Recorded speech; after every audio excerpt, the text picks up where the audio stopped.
Hey, what's up, everyone?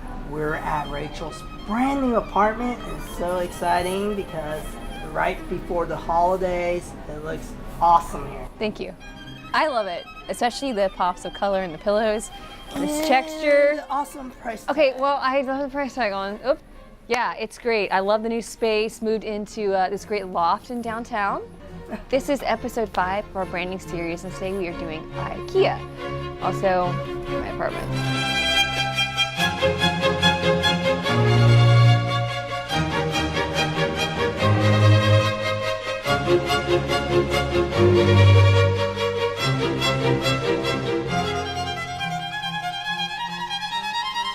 So, actually in the 20s, the founder, Ingvar Kamprad, I think that's how you pronounce his name, I don't know, it's Swedish. When he was 5, he started selling matchboxes. And he got really smart and he found them at like a local store and he's like, hey, I could actually buy a bigger pack and sell them, right? So he started doing that when he was a kid, and then when he was 17, he had done so well in his school that his dad's like, hey, here's some extra money. And that's how he started Ikea. So it's crazy, like in the 80s is when it really started, going out into different countries, and then I believe the late 90s, or the 90s and the 2000s is when it started going to like Russia and Japan. So now it's this huge brand that everybody, well, most everybody knows. It's born out of Sweden. It's so cool. It's also very recognizable with the blue and the yellow.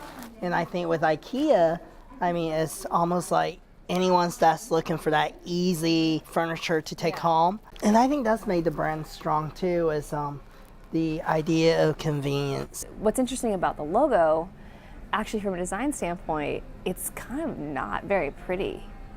But the colors come from the Swedish logo. The blue is going to mean trust, and the yellow, it's more like vibrant and sense of new and happiness and excitement. So they've done really well with like the colors and the meanings of that. It's like I said, it comes from a Swedish logo. It's a Swedish company. And the typography, if you ask the designer, it's actually like not very great.